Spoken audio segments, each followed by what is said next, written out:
Kicking off the list at number 10, we have Abracadabra. AKA Citizen Abra, he began his magical days as a Flash villain, first appearing in comics in The Flash issue 128. He's from the future, of course, like most of these guys are, but it's a future where, sadly, magic shows aren't a thing anymore. Yeah, sorry, David Blaine. Gotta get a new job. He's from the 64th century, and technology has become so advanced that pulling a rabbit out of a hat just simply won't cut it anymore. I heard about the time machine powered by M-metal. He just had to get his glittery magician hands on it. It was only capable of one trip, so Abra snuck into the laboratory and shot back in time to the 20th century, where magicians were still celebrities, like Chris Angel or David Blaine or David Copperfield or, you know, the other ones. He would use technology from his timeline well beyond what we're capable of and then blow our minds in these magic shows. The shows were going well at first until people got bored, then they were actually more interested in this new statue being built in town, so he figured the next logical way of getting attention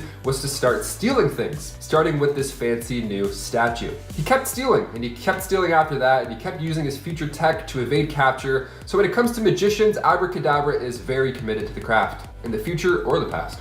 Number 9. Gorr, the God Butcher. The God Butcher will be played by Christian Bale in the upcoming Thor Love and Thunder sequel, and yes, he is a time-traveling menace as well. He made his first appearance in Thor God of Thunder issue 2. He was born on a planet with no name, which is always a great sign. Gorr lost his parents when he was very young, and he was told to pray to these gods, because they would always make things better, these glorious gods. And then after getting a wife and son, death kept looming over, and he lost both of them as well. Really tragic stuff. So now he's a little bit more than upset at these gods. He wants them to answer or to pay, one of the two. With the all-black Necrosword powers, he heads out for revenge on these gods, but in the past. He would use the Pool of Forever to travel back in time and make these attacks happen. He would use the Pool of Forever to go back in time and then attack all these gods when they were babies, right? So it took different versions of Thor from different timelines just to put a stop to Gorr the God Butcher. So with this new Thor movie coming out, including Natalie Portman, Mjolnir, Lady Sif, I feel like it's going to be a cosmic headache and do some time stuff in there as well. But in Taika, we trust. It's kind of like when Rhodey suggested getting rid of Thanos when he was younger by, you know,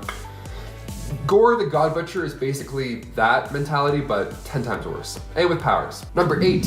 Timothy Drake. The Red Robin, aka Tim Drake, first entered comics in Batman 436. He was a young boy who saw the Flying Graysons show live in person. He even received kind words from Dick Grayson, and Dick dedicated that act to Tim that night. How lovely. Now, of course, this was moments before Dick's parents, John and Mary, tragically died during this act. A night Tim would never forget, especially when he witnessed the Caped Crusader himself, Batman, consoling Dick Grayson afterwards. So years later, when Tim was 9, it was Batman and Robin taking down the Penguin, and Robin did this quadruple somersault, the only flip that could be performed by a Grayson, and then he connected the dots. He's like, oh, so you're him and you're him.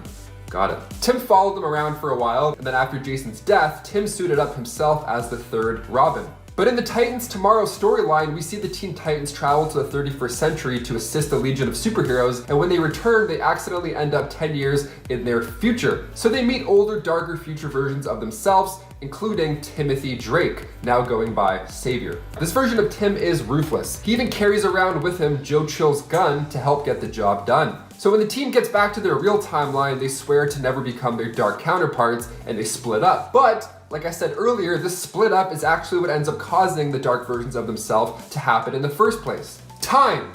You can't mess with time. That's it. The Titans Tomorrow storyline is definitely one you need to check out. We love dark, evil versions of our heroes. We can't get enough of them. Number 7, Ultron. The Avengers Age of Ultron storyline is a lot better than the MCU's version of that. The comic Age of Ultron has better time travel stuff than the movie Endgame does, honestly. I mean, Wolverine goes back in time, he tries to kill Hank Pym so that Ultron's never created, but while he's there, he has to talk to other Avengers who are also back in time on a different mission. It's wild, it's a great time. It starts off with New York City in ruins. Spider-Man is zipping around the city, all these heroes are missing or they're dead, and the only way for the city to survive this apocalypse is by offering superheroes to Ultron, who just rules everything. So She-Hulk and Luke Cage are amongst these survivors, and they have the plans basically to just go in willingly, and then once they're inside, they're gonna break everything apart because they're super strong. But then when they get there, it's not even Ultron that's running the show, it's actually Vision. The Vision is being used as a conduit from future Ultron, so he's safe, you can't just go and punch him and then everything's fine. He's in the future, he's safe, he knows what's gonna happen. We're kind of screwed. We can't punch our way out of this. We have Ultron already on top, Ultron is actually barely in the story, funny enough, but the stakes start off raised, so you feel anxious the entire time reading it. It's a great time travel story. Definitely check it out. Number 6, Reverse Flash. Eobard Thawne made his debut in Flash issue 139, titled The Black Flash. He was the OG Reverse Flash. He was born in 2451 when his parents genetically engineered him, because that's the thing you do in the future, and you can engineer your kids to look and be funny and cute, I guess. Okay, cool. But he lacked the social skills in this time to make his parents truly proud, so they decided, you know what, another son may be the key. A new best friend, great idea, you know, they can pair up and talk and be friends and stuff. Okay, cool. I grew up with siblings, I get it. That second son's name was Robert. He spent so much time trying to keep an eye on Robert and to make his parents proud and to like babysit him, that down the road his application to study the Speed Force at the Flash Museum was rejected. He was too busy, couldn't even study. So he studied it illegally. But he was caught by his brother, who is now an officer in the Science Police. This guy is interesting and a little confusing. So a future version of Eobard traveled through time and prevented his brother from being born, and then he was able to study and was in turn this time around admitted to the Flash Museum. Great. But then when Professor Drake was on the verge of proving the existence of the Speed Force, Eobard has trained his whole life for this, so he wanted to collab, but Drake said no. He wanted to do it solo. So he traveled back in time again and eliminated Professor Drake from the equation. So next time around, there's no Drake, there's no problem. Now Eobard is the professor at the Flash Museum and was nicknamed Professor Zoom. Reverse Flash is responsible for the death of Barry Allen's mother and his wife Iris West. He just rips timelines and the Flash's life to pieces. That's his whole thing. Number 5, Maestro. In Avengers Endgame, we cut to 5 years in the future. Hulk is now smart, he's taking selfies, he's dabbing, he's hanging out with the team, but he's embarrassed by his past smashy version of himself in 2012's Avengers. We love growth, we love seeing a character change, but what if the Hulk had lived even longer on this planet? Well, that's where we get into the Incredible Hulk Future Imperfect storyline. As the title suggests, the future is not so bright here. There are no flying cars, there's actually nothing really there. It's not a paradise at all. When we see the future Earth 9200, we're seeing a Hulk 100 years in the future as well. We find him after a nuclear war put the planet close to extinction. So the Hulk, or rather the Maestro, was older, stronger, and scarier looking, all because he'd been absorbing all this nuclear radiation from the Earth. He became even more unstoppable and, of course, just super jaded, just super evil. He had to face a future version of Rick Jones at one point, and then he ended up losing a battle to said Smart Hulk as well. I wouldn't want to face any version of the Hulk at any time. I don't want to fight Smart Hulk, War Hulk, Horseman Hulk, or even Bruce Banner. I don't want to fight the scientist Bruce Banner. Number 4, Time Trapper. First appearing in Adventure Comics 317, Time Trapper was introduced to readers as a warlord in the far future who prevents the Legion of Superheroes from traveling into their future with this iron curtain of time. The Time Trapper's main goal basically was to steal this weapon that could absorb every energy in the universe, just this Dyson vacuum full of energy called the Concentrator. Now the team caught wind of this Time Trapper when they could no longer jump more than 30 days in the future. They're like, okay, something's up, there's some higher powers preventing us from being badass. He resides comfortably at the end of time, accompanied by his servants, the Glorith of Baldur. Time Trapper can age anybody he wants, either a couple years or straight to the ashes and bones part. In Action Comics 385, Time Trapper created a temporal force barrier in order to seal a time-traveling Superman away from the 20th century. He's that powerful. Number 3, Bishop. Lucas Bishop is a time traveler from a dystopian future, and his goal is to travel back in time to stop this unknown factor amongst the X-Men. Okay, so he comes from this dark future and he goes back in time to change it because something bad happens. There's some bad mutant, okay? But this happens where most of the mutant population is depowered by the Scarlet Witch, and then this one child, Hope Summers, was born, the first mutant born since M-Day. Well, it turns out that this kid is the reason Bishop is going back in time in the first place. This kid would end up taking millions of lives in the 6-second war. So Bishop thinks the only way to save his future is to travel back in time and take out Hope Summers as a child, but he fails at taking out Hope, but he does take down Cable, creating this new future where Cable is remembered as a hero for protecting the child, and Bishop was actually remembered as the villain. So he was the villain in his own story, and he didn't even know it. Number 2, Chronos. If you do the crime, you're doing the time. But if you have enough time, you can plan said crime out in detail, and then maybe you just won't get caught next time. David Clinton first entered DC Comics with the Atom issue 3. He's mainly a villain for Ray Palmer, aka the Atom. Now he was a criminal his entire life, and finally when he was arrested, he was thrown in the slammer, where he had time to think about everything that he's done, all the reasons why he got caught, why his plans didn't work. But maybe he had a bit too much time. He reflected on his past crimes and what he would have done differently if he had planned it better, and then he used his skills and obsessions with timepieces to work non-stop in in the prison workshop, where he learned about clocks, time, the mechanisms within.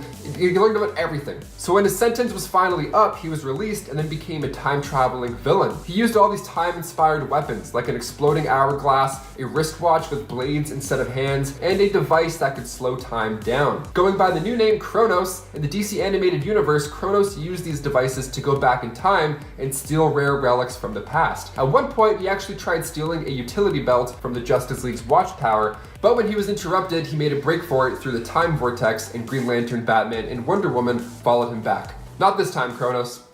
Literally, not this time. Maybe the next one. And finally, number 1, Kang. Kang the Conqueror. As Loki gets closer to wrapping up, we're starting to see some higher powers at play here. The Time Lords were just androids. Loki was banished to a realm full of other Lokis. We're not really sure who's calling the shots yet, but signs are pointing to Kang. Jonathan Majors is already set to play the time-traveling villain in the next Ant-Man film, so let's do a quick refresh on him. Kang the Conqueror, aka Nathaniel Richards, made his first appearance in Avengers issue 8 back in 1964. Kang has seen many centuries. He can travel through time, and his futuristic suit of armor is built with weapons that could take on any superhero from any timeline that he chooses. He's super powerful, and it sure helps when he travels with armies. That often does a trick. So he discovered time travel tech from the 31st century developed by Dr. Doom, and being a descendant of Reed Richards with that brain power, he figured out a way to make it work to his advantage. He traveled back in time initially to become Pharaoh Rama-Tut, but once he returned to his 31st century, it was now just a wasteland. So he figured, okay, now I'm going to go all the way back and just rule Earth to prevent said destruction from happening.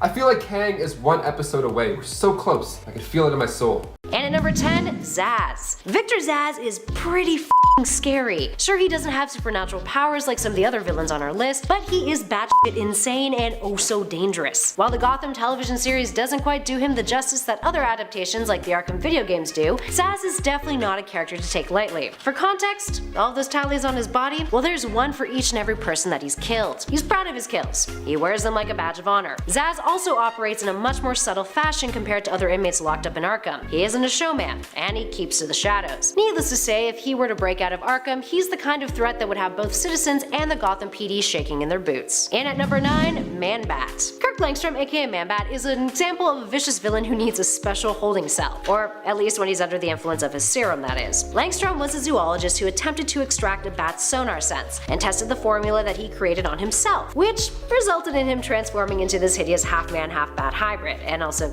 gave him the ability to have that sonar thing. So it worked, but like, bad consequences. When he has his serum, his intelligence depletes, and he goes on a mad rampage, becoming almost uncontrollable. Strength, endurance, and agility reaching superhuman levels, along with the ability to see in the dark thanks to his bat-like abilities. Needless to say, Kirk is much easier to subdue and keep locked up in Arkham while in his human form. But if arriving at Arkham in his Man-Bat form, well, let's just say that I hope the security guards have a whole lot of tranquilizers on hand. Up next, number 8, Professor Pig. Professor Pig is one messed up Batman villain. This sick SOB's MO is to perfect people by making them into Dollotrons. Yes, perfect. This is a process of his in which he bonds false doll faces to his victim's face in a permanent and gruesome manner, using the likes of hammers, ice picks, cordless drills, you name him. He's versatile. One of the weirdest and most insane villains to ever be written into Batman's comics, he's genuinely disturbed, a trait that should not be taken lightly. The one reassuring thing about Pig is that while he's kept secure in Arkham, he's less of a threat than others on this list. But the second that he gets the chance to continue his work, well, let's just say you'd want to be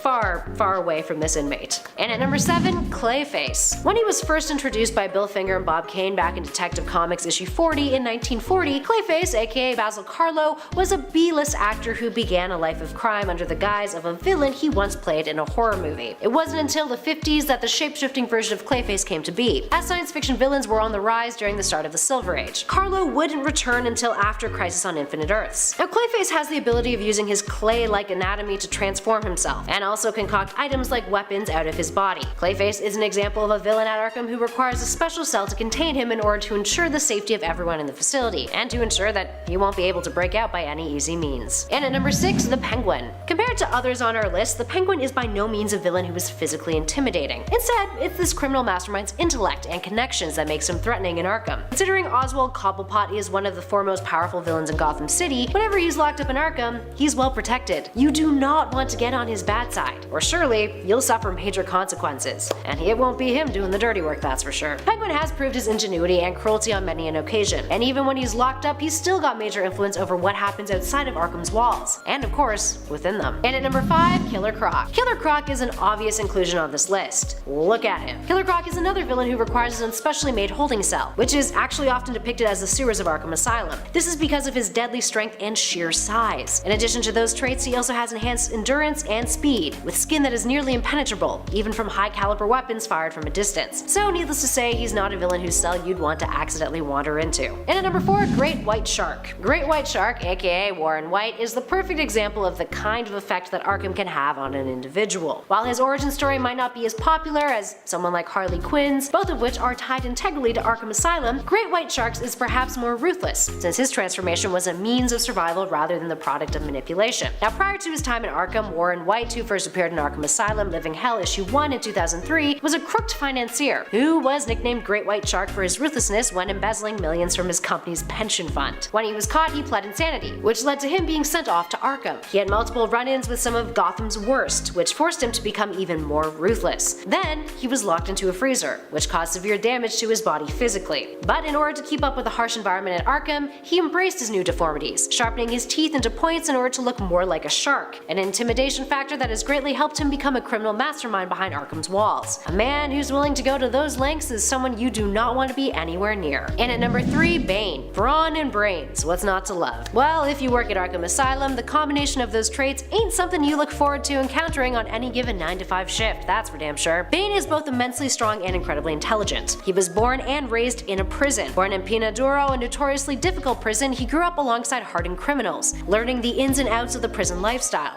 working his way up to a top dog position. He's broken out of many a prison too, being somewhat an escape artist. And while he may be given a limited amount of venom while he's locked up in Arkham, which weakens him through withdrawals, he's still got his intellect, and often manipulates his way into getting his liquid life force back, or getting him out of Arkham altogether. And at number 2, Poison Ivy. Poison Ivy is traditionally a villain in the DC universe, but in more recent times, around the New 52, the character dabbled in being an anti-hero. Ivy's attacks are often aimed at protecting the environment, from endangered species to threats towards ecosystems across the globe. Her unique brand of eco-terrorism often finds her in the gray area of ethics, but that being said, there's nothing she won't do for her cause. So what makes her deadly over at Arkham? Well, Poison Ivy's body contains pheromones that make people susceptible to mind control, so you can see why she'd be such a deadly inmate. While some strong-minded individuals like Batman are capable of occasionally withstanding her mind control, you can bet your butt that most of the employees at Arkham aren't. And actually, there's been many a time where she's messed with them too, and gotten out because of it. And finally, in at number 1, the Joker. If Poison Ivy's biological manipulation didn't do it for you, well, surely the Clown Prince of Crime's more off-kilter ways of manipulation will. The Joker has that certain je ne sais quoi when it comes to his manipulation. I mean, look at what he did to Harley Quinn, and yeah, that probably didn't turn out for the best, did it? There's been multiple times in the comics that the Joker has managed to get out of Arkham Asylum, and also many a times in other adaptations too. I mean, that's how the Arkham Asylum video game goes down and what ends up leading to him getting out into Arkham City. It's intense. Dude always has a plan in some weird twisted way. A plan that always manages to fuck with Batman. But back to the comics. In Frank Miller's The Dark Knight Returns, the Joker manages to manipulate his way out of Arkham once news of Batman's return surfaces, with the villain feigning that he's returned to sanity to the point where he and his psychologist find a spot on a popular talk show in Gotham. And what does he do? He uses his Joker toxin to straight up murder the entire studio audience, his doctor, the crew, the host, pretty much everyone in that studio, and then escapes. Classic Joker behavior. There's no length that he wouldn't go to in order to encounter his beloved bats, or to creatively murder a slew of people in a way that he found comical. Dude's all about the joke, with the butt of that joke often being mass homicide. And at number 10, Mr. Freeze. There's no doubt that Mr. Freeze, aka Victor Fries, is one of Batman's most deadly foes.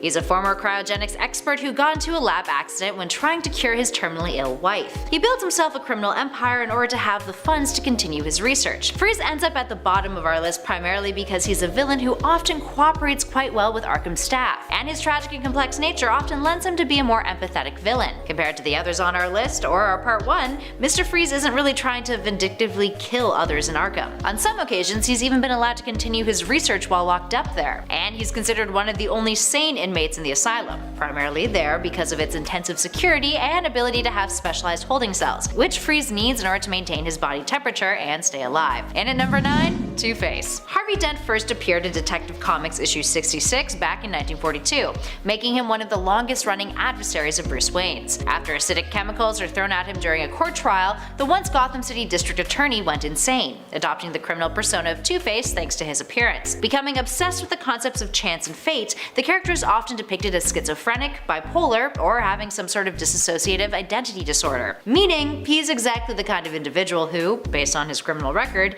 needs to be in Arkham, despite the facility's extraordinary track record when it comes to not reforming its inmates. In his post-crisis depiction, Dent had always had mental health issues, but managed to hide them thanks to his unyielding work ethic. Regardless of that, Two-Face's list of crimes is quite massive, and his unpredictability makes him a force of nature that needs to be approached with severe caution. And at 8, Lex Luthor. Ah yes, the DCEU Lex Luthor.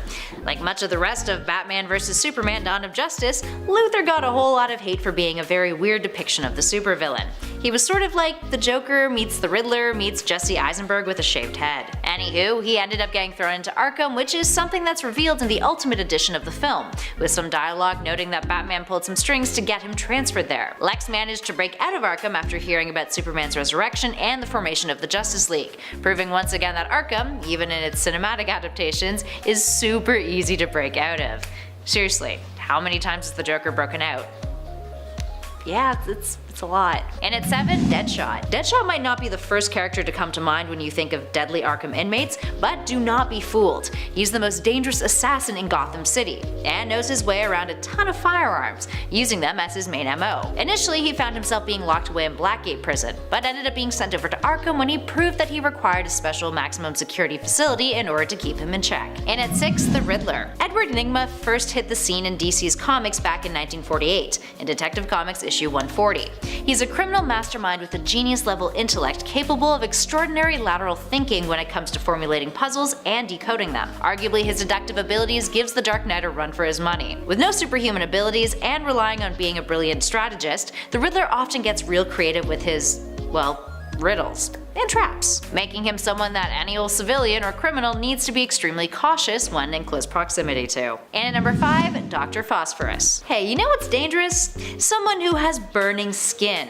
and also emits toxic fumes, and can manipulate radiation. All of those things are just pretty unsettling for human beings in general to be around, in my personal opinion. I don't know, whatever floats your boat, if not. So naturally, not a huge fan of Dr. Phosphorus, hypothetically speaking if he was real. Dr. Phosphorus is a dude named Dr. Alex Sartorius, who first appeared in Detective Comics issue 469 in 1977. After a crack in a reactor core caused the Doctor to get 5 million slivers of radioactive hot sand into his body, his physicality greatly transformed into a body that burns forever, quite literally.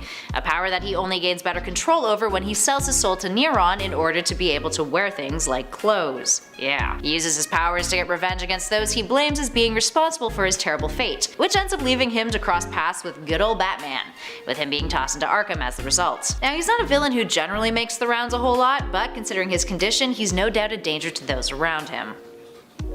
And to anyone who tries to fight him. Not a fan of getting burned. And at number 4, Black Mask. Back during the Battle for the Cowl event, a pre-New 52 storyline, Jeremiah Arkham, who was the chief psychologist and head administrator of Arkham Asylum, lost his mind, which has happened a few times, and ended up taking on the identity of Black Mask after a project to rebuild the asylum went haywire. Now throughout the storyline, as we see Jeremiah becoming increasingly unhinged, it's eventually revealed that he is actually Black Mask, orchestrating all of these terrible things to happen in the asylum. How did he end up as Black Mask? Well, it's all thanks to the influence of Hugo Strange and the Joker. There's also a brief moment where he appears he might return to sanity, but then that's all kinda shot to shit.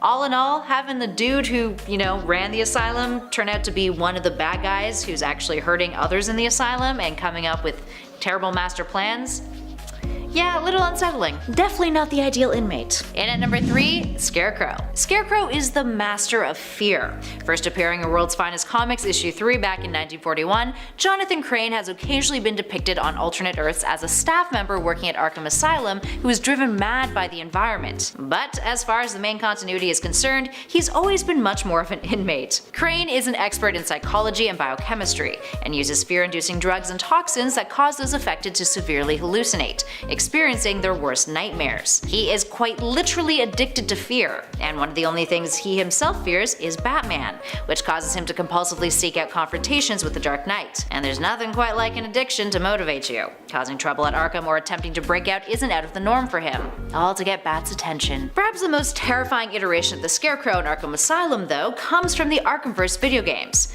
In Arkham Asylum, the Scarecrow is featured in arguably one of the best and scariest boss battles in the entire franchise, with Bruce experiencing extremely traumatizing moments based on his past, all thanks to Scarecrow's fear gas affecting him. It's an excellent level design that really encompasses so much of what Batman is all about, all while allowing the Scarecrow to really shine at his most deadliest. In at number 2, Hugo Strange. Hugo Strange is another example of a character who has gone from being an Arkham staff member to someone who has gone entirely mentally insane, depending on which alternate Earth depiction of him you're looking at. The character is one of Batman's earliest recurring villains, having first appeared in Detective Comics issue 36 back in 1940. He debuted as a mad scientist bad guy who uses something called a concentrated lightning machine to create dense fog in order to allow his gang to rob banks unseen. Batman stops him and Strange manages to set a trap for him, but eventually the Dark Knight is victorious and ships him off to jail. Strange's next appearance features him breaking out of the city asylum, prior to it being given the name Arkham. He uses 5 other inmates as test subjects, turning them into 15-foot tall monsters. Fast forward to post-crisis, his origin story changes, with him initially helping a police task force capture Batman, becoming absolutely obsessed with the Caped Crusader. He ends up using inmates from Arkham to test out his experiments before having a mental breakdown of his own. His obsession with Batman and his genius-level intellect, along with his mastery of chemicals and psychology, makes him a threat to anyone locked up with him. He's been known to manipulate the worst of individuals. In addition to that, he plays a massive role in the Arkham City video game, with him being a ringmaster of sorts. It's all about manipulation with Doctor Strange. And he's not Doctor Strange, he's Hugo Strange. It's all about manipulation with Hugo Strange. And finally, in at number 1, Bruce Wayne. No one said this list had to only be bad guys. Batman has been admitted to Arkham on several occasions, and actually Bruce Wayne's admission to Arkham is the entrance point for the storyline in the Arkham City video game. In that case, Bruce ends up getting admitted so he can put an end to the chaos that's now brewing inside of the newly established Arkham City, dragging him into a bigger plot by Hugo Strange and ultimately the Joker, in what is arguably the best written game of the series and one of the best superhero video games of all time. Anywho, in the comics, Batman was once admitted to Arkham after Jeremiah Arkham had rebuilt the facility in order to test out its effectiveness and functionality, which ultimately led to Black Mask throwing Batman into a cage match against other inmates. Generally, his stints in Arkham are voluntary, but that still does make him an inmate. And hey, I don't know about you guys, but I definitely would not want to be locked up in there with him, especially if I was a criminal. Number 10, KG Beast. KG Beast is actually a Russian KGB cybernetically enhanced assassin who was trained by the Hammer. He has come up against Batman quite a few times, and despite the fact that he usually loses the day and has even been thought dead a few times, he always manages to come back. He even returned in Blackest Night as a Black Lantern. He kind of reminds me of a cybernetic Deadshot or Deadpool. KG Beast has never been imprisoned for long, and although you may not be as familiar with his appearances in comics, he one time killed an entire party of 100 just to guarantee one hit, and is known for successfully assassinating hundreds of targets. You may remember him from the animated film Assault on Arkham. Alas, the film did not greatly do him justice, as he was one of the first to die when he attempted to call Amanda Waller's bluff, not believing that she had implanted nano explosives in their necks. His was detonated and his head exploded as soon as he stepped out of the room, making him the example for the rest of the Suicide Squad. Number 9, the Spook. A classic villain of Batman's, the Spook is Val Caliban. Well, he was until he was decapitated by Damian Wayne in an attempt to impress his father, Bruce Wayne. Spoiler alert, that did not impress Bruce. While the Spook's plans were often foiled by the Batman, to most he would seem pretty dangerous. The Spook was a criminal mastermind, escape artist, hypnotist, and minor theater illusionist. He's kind of like if somebody took a Scooby-Doo villain and made them somewhat darker and then just dropped them off in Gotham. While he was often caught by Batman, prison often could not hold him, since he was so good at escaping, and was a former architect who had actually designed Gotham's prison. He was eventually driven mad by his failures and ended up in Arkham Asylum. Number 8, Flamingo. Although Eduardo Flamingo's name may sound a little ridiculous and is his getup may be a little eccentric, he kinda looks like a crazed matador, he is most certainly a dangerous killer. He was brainwashed by the mob into becoming a killer, and he has killed an impressive number of people, including his own family. He even almost managed to kill the Red Hood at one point, though Dick Grayson managed to stop him. While he is a ruthless killing machine, his weakness is his mental instability. The mob apparently also lobotomized him, which in the comic book world just makes his plans somewhat unfocused and easy to foil. Also, he has trouble speaking sometimes, though it also makes him unpredictable, which can at times be an asset. He is an unfeeling killer who has a tendency to eat his victims' faces. Ooh. Number 7. Firefly. Although all 3 incarnations have visited Arkham Asylum, I want to focus on probably the most disturbed and most famous of them all, Garfield Linz. What a name. Garfield Linz is a pyromaniac who quickly became obsessed with starting fires, and believes he can actually see visions in the flames. While he found moderate success as a pyrotechnician in the film and television industry, which lent well to his obsession with fire, he eventually found himself destitute as a result of the huge poverty issues in Gotham. Although, to be honest, I feel like if you're working on effects on a film set, you really should not be prone to poverty. But such is the life in Gotham apparently. This causes him to go on a crime spree and become a professional arsonist. At one point he even started a fire in a chemical plant which caused an explosion, resulting in Firefly catching fire himself, which inspired him to later make a fireproof suit for future criminal endeavors. Surprising that Garfield did not think to do that before he was severely burnt. You playing with fire, you're gonna get burned. Amygdala. You may not remember Amygdala, but he was one of the inmates that Bane unleashed on Gotham in the events of Nightfall. Amygdala's name comes from the part of the brain that helps to control emotions and is responsible for storing emotional memories, which helps your brain determine appropriate emotional responses to certain situations. Man, if I say emotional one more time. Amygdala had this part of his brain removed in an attempt to help diminish his violent and homicidal tendencies. However, this had the opposite effect, as he no longer possessed the part of the brain that helped him to be self-aware when it came to his emotional responses, making him just rage all the time. He has the physique of a championship bodybuilder, and as such can be very dangerous when he goes into a rage. Fortunately, Batman is often able to calm him down, and he even spends some time as one of the good guys, living as an ally and in the same apartment as Dick Grayson while working as a warden at a prison. Number 5. James Gordon Jr.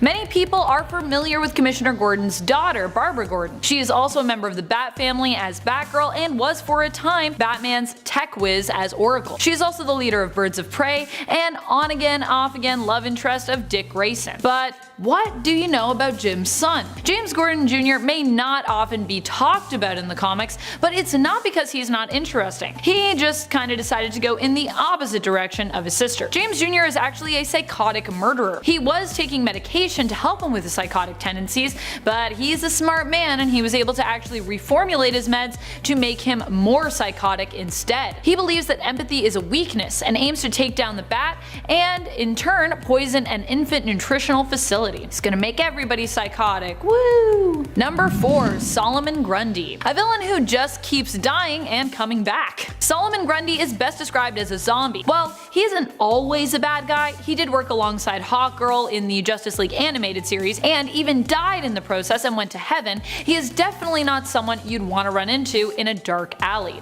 Solomon Grundy was first introduced in 1944 and at the time was kind of DC's Hulk equivalent. He is super strong and large with limited intellect, and he is also gray, which was the Hulk's original color. While he has changed over time, his smarts, or lack thereof, still seem to be his downfall, making him a powerful character but not a criminal mastermind. He usually works underneath more acclaimed villains, acting as the muscle. In fact, he's even been mind controlled by supervillain Gorilla Grodd for such a purpose. He appears as an asylum inmate in the Injustice games. Cheetah. One of Wonder Woman's most notable nemesis, Cheetah is slated to be the new big bad for our heroine actually in her newest film, Wonder Woman 1984. Her weird cheetah-like abilities make her a surprisingly formidable foe for Diana Prince, though the version in the film is actually Barbara Ann Minerva, whereas the original Cheetah was Priscilla Rich, who actually made her debut only a couple of years after Wonder Woman in the comics. Priscilla Rich is also the incarnation we're referring to in this list. She fights against Wonder Woman and some other members of the Justice League in Arkham Asylum in the fun comic series Batman 66 meets Wonder Woman 77. This version of Cheetah is a wealthy socialite who is jealous of Wonder Woman and is skilled in acrobatics. Number 2. Brainiac. So this only happens in the LEGO Batman games, but it still happened. And Brainiac is one of the most powerful telepaths in the DC universe, and is pretty undefeatable in most continuities, though not all continuities. In LEGO Batman 3 Beyond Gotham, the villain's appetite seems to have surpassed just shrinking cities. Instead, he aims to shrink the entire Earth by absorbing the energies of a representative lantern from each of the different lantern corps, and focusing that energy through a power crystal. He ends up defeated and shrunk down himself, so cute, before being placed in Arkham Asylum. He does of course manage to escape shortly afterward, however, when Luthor accidentally breaks the glass bottle that Brainiac is being kept in, and he is returned to his normal size. Number 1. Superman. In Emperor Joker, Superman becomes an inmate at Arkham Asylum daily. He always escapes but is recaptured by Bizarro, who once again locks him up in the asylum. In this altered reality, everyone believes him to be a murderer despite the fact that he professes his innocence. He finally manages to break this cycle when he gets captured by a somewhat evil corporate version of Lois Lane. She can't help but be drawn to him, though she doesn't really know why she is. She originally decides to help him only so she can trap him and experiment on him, but sets him free because she finds she has inexplicable feelings for him. Oh, I wonder why. In at number 10, the Ventriloquist. Ventriloquist, aka Arnold Wesker, is a criminal genius who suffers from dissociative identity disorder, which manifests itself in the dummy he carries around with him, a psychotic puppet called Scarface. When he first appeared in the comics, he would execute his crimes via Scarface, who was dressed up like Al Capone. There has been 2 others to take up the mantle of Ventriloquist aside from Wesker, who at one point was killed off in the comics. The other 2 are Peyton Riley and Shauna Belzer, the latter appearing in the New 52 as a foe of Batgirl's. While Wesker has no superhuman powers and lacks much of an ability in hand-to-hand combat, he's a master criminal strategist, and sometimes brains are more dangerous than brawn when it comes to Arkham Asylum. In at number 9, Maxie Zeus. Maxie Zeus is a bit more of an obscure Batman villain. He is a delusional criminal who firmly believes that he is literally the Greek god Zeus. First appearing in Detective Comics issue 483 back in 1979, Maxie was a Greek history teacher who lost his mind after he lost his wife. Using his intelligence and cunning, the character became a prominent criminal figure in Gotham. When he was initially locked up in Arkham in Batman and the Outsiders issue 14,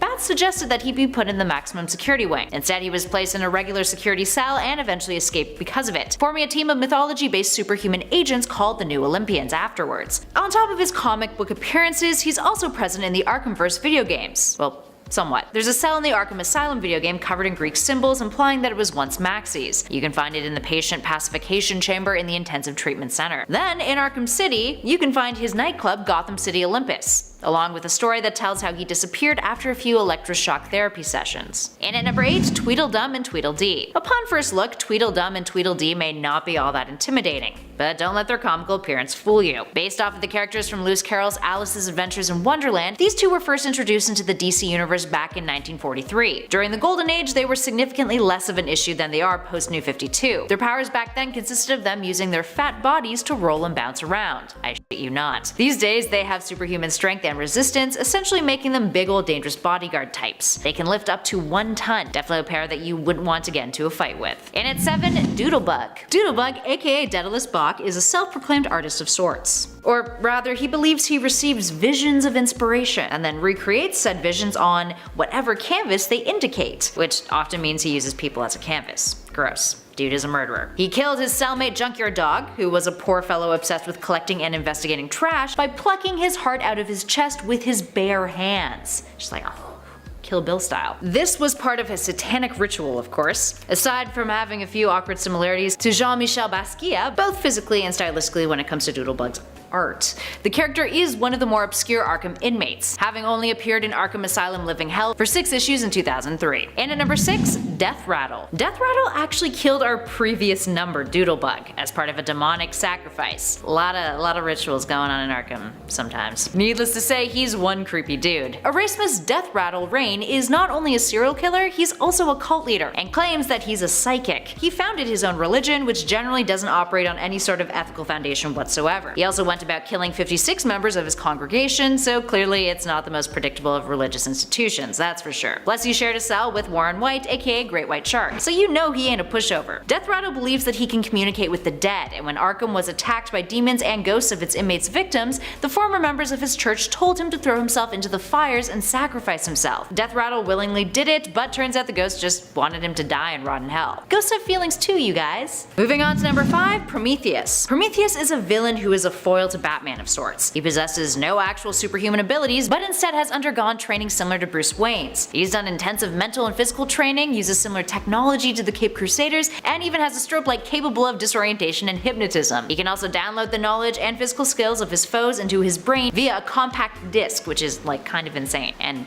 kind of dates him a little bit. There have been a few iterations of Prometheus over the years, with the most popular one being an unnamed villain. The son of two hippies who was traumatized at a young age when his parents were brutally killed by police. This led to him undergoing a similar journey to Bruce Wayne's, except fighting on the opposite side than the Dark Knight. In other words, a man with that kind of determination, willpower, and commitment to annihilating the forces of justice ain't someone to take lightly, especially not in Arkham. And at number 4, the Mad Hatter. Mad Hatter is yet another one of the more comical members of Batman's rogue gallery, and he's been in Arkham quite a lot over the years. First appearing back in 1948 in Batman issue 49, the Mad Hatter, aka Jervis Tetch, didn't have many friends growing up due to his physical appearance, but what he did have though was a genius level intellect, which led to him becoming a neuroscientist and inventing a mind control technology. He knows how to dominate and control the human mind like the back of his hand, often making use of hypnosis. He's also great at hiding covert mind control devices, which means he's definitely the guy that you'd want to hit up in prison to sneak in contraband. But surely, that would come with a price. In at 3, Catwoman. Catwoman, aka Selina Kyle, has straddled the line of anti-hero and villain for many years now. Initially a baddie back in the golden age of comics when she first appeared in Batman issue 1 of 1940, she's an expert burglar, skilled gymnast, and knows her way around hand-to-hand combat. Don't even get us started on her cunningness or intellect. Girl has outsmarted some of the best, even Batman at times. While she wouldn't initially be a threat on your radar if you were locked up in Arkham, piss her off and, you know, you're in for a whole lot of trouble. Selina's capabilities are not to be taken lightly, and she can kick some serious butt, especially when you least expect it. Now from one anti-hero to the next, in at number 2, Harley Quinn. Now if you were to stroll into Arkham and you're like, who's gonna be an immediate threat? Well, Harley Quinn and her unpredictability factor is definitely deadly and should be avoided. Hopefully you wouldn't end up in Arkham though, because it's a fictional place. You do not want to accidentally come face to face with Harley Quinn when she's having a bad day, or even say the wrong, or sometimes even the right thing to get her going. Having spent quite a lot of time with the Joker can do that to you. Harley first appeared in Batman the Animated Series before making her comic debut in 1999 in Batman Harley Quinn. She was initially a psychiatrist who worked at Arkham, Dr. Harleen Quinzel, who fell victim to the manipulation and influence of the Joker, falling in love with him and becoming his sidekick and accomplice. She herself became quite skilled in manipulation, and her unpredictability, as we mentioned, is one of the most dangerous things about her. These days, Harley has shifted into anti-hero territory, no longer in the Joker's grasp. Instead, she's now dating her once best friend Poison Ivy, and the side perk of that relationship is she's become immune to various toxins, healing quicker from minor wounds, as well as getting a boost in strength and her natural agility, something that definitely would come in handy when it comes to riots at Arkham, since those seem to happen a lot. And finally, in at number 1, Ra's al Ghul. Ra's al Ghul is a criminal and mastermind. He's got a genius level intellect, he's a master alchemist, a master swordsman, has longevity thanks to the Lazarus pits, and a knowledge of mystical objects. There's a lot going on there that you would definitely not want to run into and ever cause trouble with. On top of that, he's also a villain with a point, and really, that's probably the most dangerous thing on this list. When it comes to being locked up in Arkham Asylum with Ra's is the leader of the League of Assassins, meaning he's got a whole lot of henchmen, and that is not something that is good in Arkham Asylum if you were not someone who has a whole lot of henchmen. Ra's has also been a match for Batman many a time. Hell, he respects Batman, referring to him as detective. Ra's has been described as a 700-year-old international and has come back to life on multiple occasions, meaning he's not the kind of dude you want to have holding a grudge against you. He's also a guy who believes that achieving perfect environmental balance is achieved by killing off most of humanity, so like that is also a thing. A fellow as ruthless as that ain't someone you want to be tangoing with in a prison cell, that's for damn sure. Number 10, Calendar Man. A lot of people people forget about Calendar Man, as his gimmick seemed, well, a little weak, committing crimes on specific holidays based on the holiday's theme, a motif that probably seemed less silly back in 1958, when the character debuted in Detective Comics number 259. However, over the years the character has morphed into a credible, crazed, and dangerous threat. The character got a massive overhaul in Batman The Long Halloween, where he managed to go toe-to-toe with the Dark Knight himself on a mental level, keeping him on his toes. Since Rebirth, he now has meta abilities, aging and de-aging alongside the seasons, still obsessed with the perfect themed crimes. Calendar Man showcases that with enough planning and foresight, one can be a threat, even from Arkham itself, as some of his plans have been carried out while he was still locked away. Number 9. Lockup. This character comes to us from the DCAU, that being the DC Animated Universe, the interconnected universe that began in 1992 with Batman the Animated Series and ended in 2006 with the conclusion of Justice League Unlimited. This character comes from Batman TAS, and is yet another character to make the leap from that series into the comics, a la Harley Quinn. Lockup, aka Lyle Bolton, was a guard at Arkham who felt that things were far too lax, and sets about revolutionizing it. However, his methods were so harsh they abused the inmates, and led to him being fired, which caused him to go down a path of supervillainy. As you do. That ultimately led to him being locked up in Arkham himself. The danger here is obvious. He knows the ins and outs of the system. People are already breaking out left and right and center, and now someone who worked in security there is locked up inside. Poor planning, Gotham. Poor planning. The only good thing was for a time he was content to keep people from escaping from the inside. Number 8.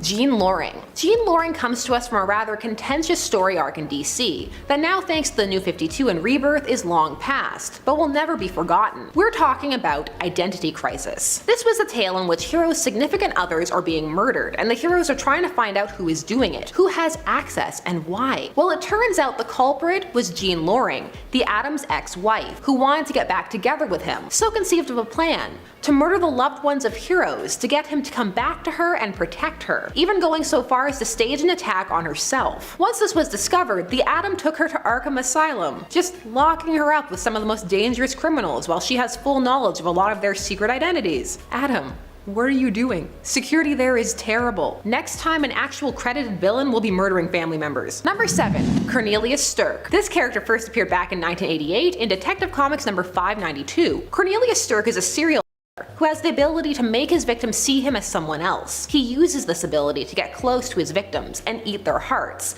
after inducing fear in them, as he believes that he needs the fear hormones to live. The funny thing, well, not funny haha, more like funny huh, he was actually released from Arkham in his first appearance, declared sane, but then he stopped taking his meds, and it was not only back to murder, but back to Arkham. He's not used too much, but when he is, it's terrifying. He could be anyone. He's like the salt creature from Star Trek. Number 6. Charlatan. This is the tale of what happens when you have someone who gets too close to an OG villain. Don't do it. Just stop. Paul Sloan was an actor who was hired to play Two-Face in a kind of Lifetime movie. However, during the filming, the prop master switched out the fake acid for real acid, and initially gave him the exact same disfigurement, and later it was far worse. This set him off the deep end and also led to him being highly confused as to whether or not he was Two-Face or not. In the modern version, he was hired by rogues to impersonate Two-Face, and tortured by the Scarecrow till he lost the ability to feel fear at all. Driven mad, he set out to take down the villains that hired him. Well, Batman can't have that.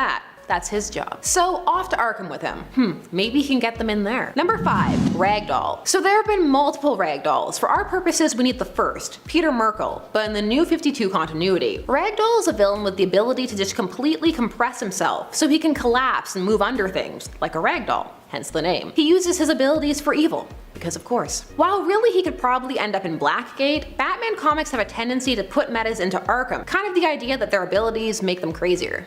Maybe they do. Number 4. Humpty Dumpty. This character first appeared in 2003 in the comic Arkham Asylum Living Hell. Humpty has a compulsive need to fix things. The only problem, not all the things he fixes are broken, and in the process he breaks them, causing things like subway accidents. He focuses on mechanical items that offend him in some way. This obsession lands him in Arkham, where he's actually one of the better inmates. He even fixes things for the other prisoners there, such as repairing the ventriloquist dummy. The only problem is he doesn't know what he's doing is wrong, So if he gets out, he will do it again, and no one knows what he will try to fix next. Number 3. The Doll Maker. The Doll Maker is the son of the Toy Man, who developed a complex due to a lack of affection from his villainous father, who loved other children far more than him. This set him on a quest to one-up his father, as he sought to truly hurt children with his toys. After being taken out by Supergirl, he is thrown in Arkham, because everyone is just dumping their villains into Arkham. No asylums in Metropolis, I guess. I mean, they all talk in there. This is how villain leagues get started. Number 2.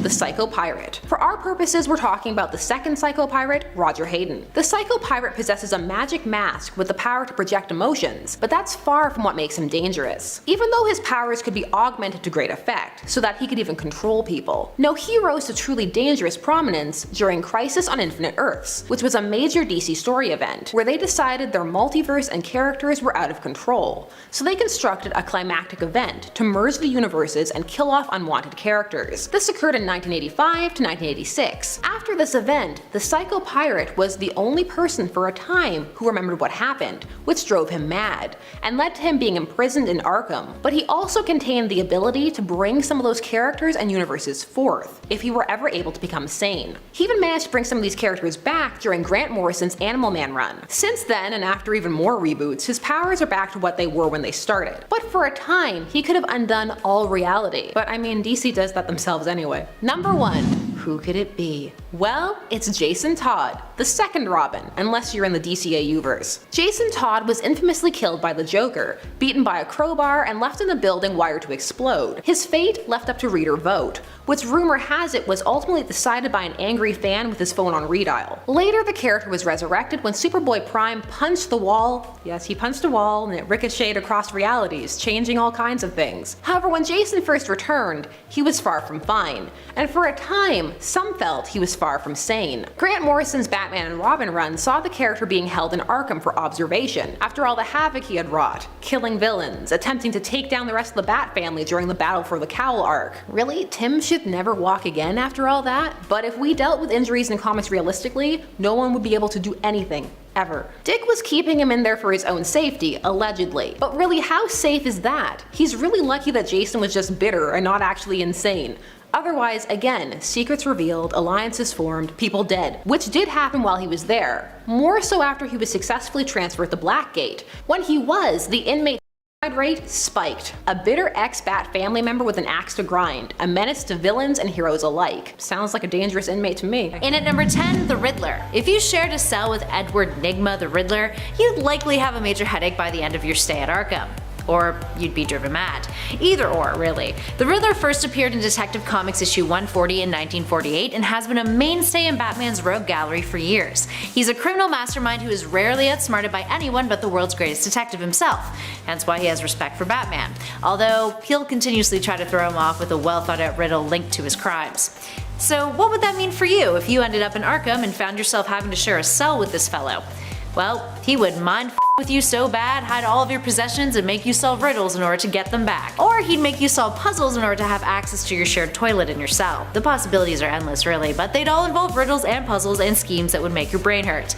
And nobody likes a smart roommate. Now imagine being passive aggressive with you. He would just give you really complicated riddles as like an answer to any question you asked. It would drive you insane. And at number 9, Mr. Freeze. While Victor Fries is one of the more empathetic and pragmatic villains on this list, the reason Mr. Freeze finds himself here isn't because of his personality or his criminal MO. It's because it would really suck if you had to share a cell with him, because it would be really cold.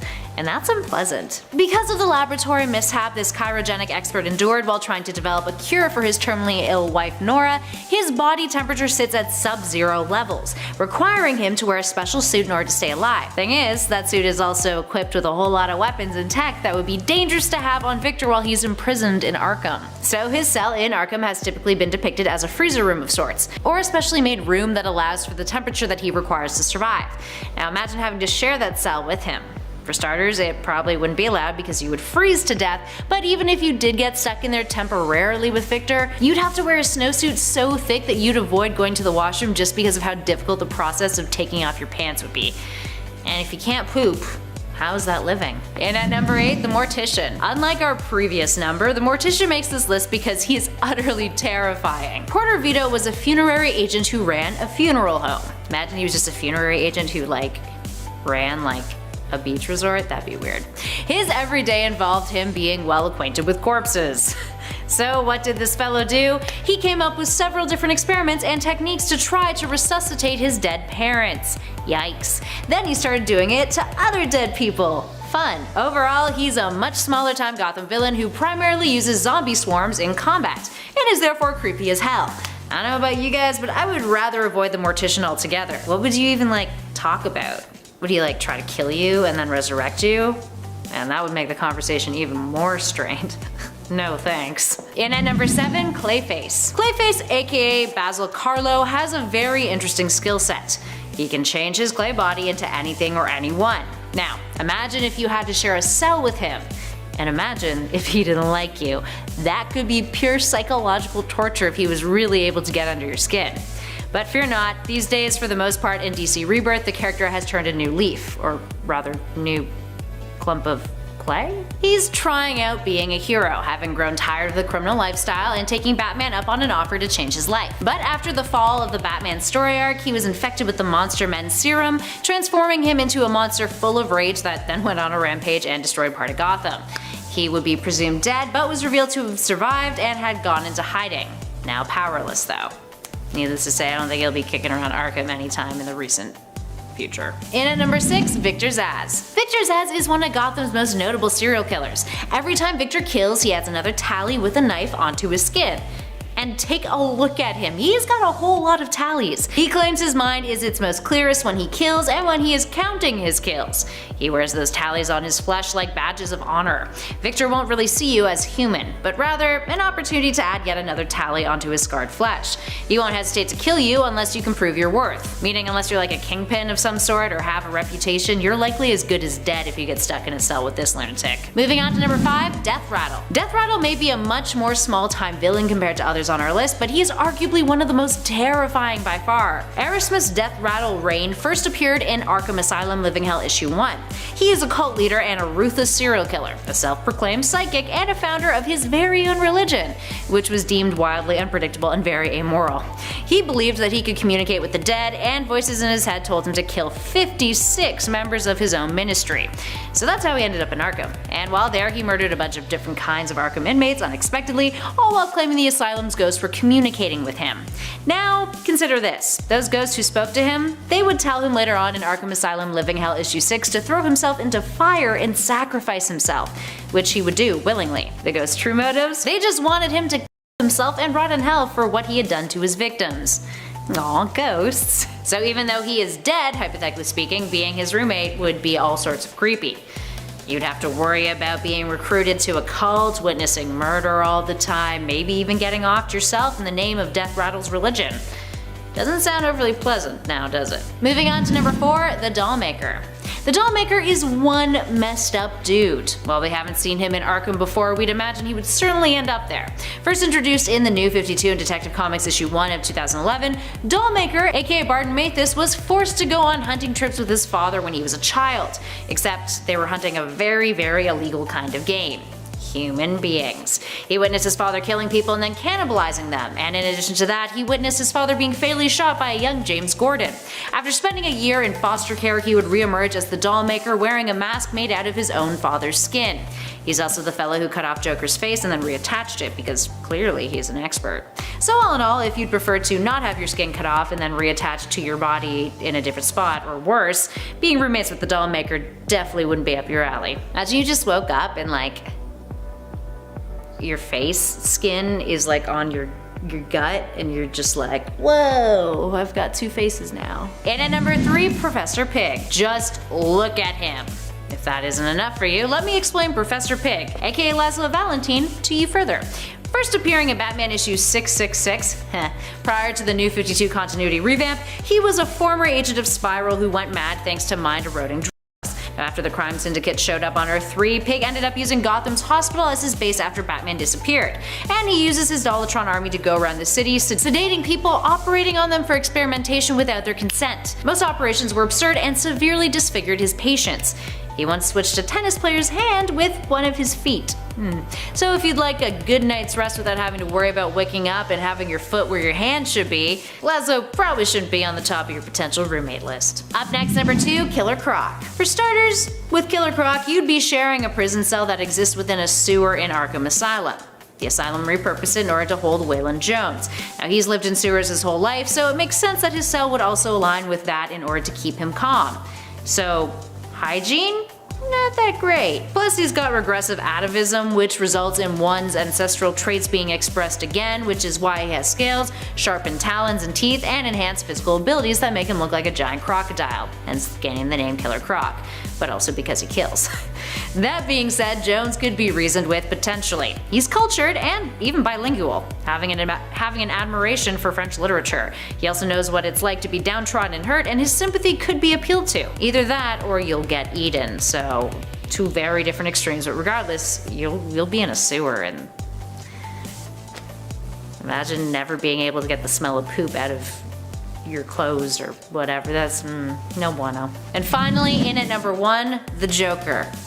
You gonna die. Definitely gonna die. The Joker is one Arkham inmate and Gotham criminal that cannot be reasoned with, and even though his cell is likely to be up to sanitation standards, you know he's gonna screw you up big time. He's gonna toy with you slowly until he decides to kill you, or he's just gonna find a creative way to murder you within your first day sharing a room. You definitely couldn't afford to sleep in that cell. That's for damn sure.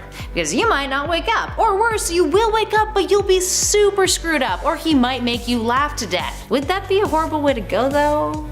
Either way, the Joker has no qualms with torturing others just for shits and giggles. And if you're his roommate, well, you've likely got a terrible fate headed your way.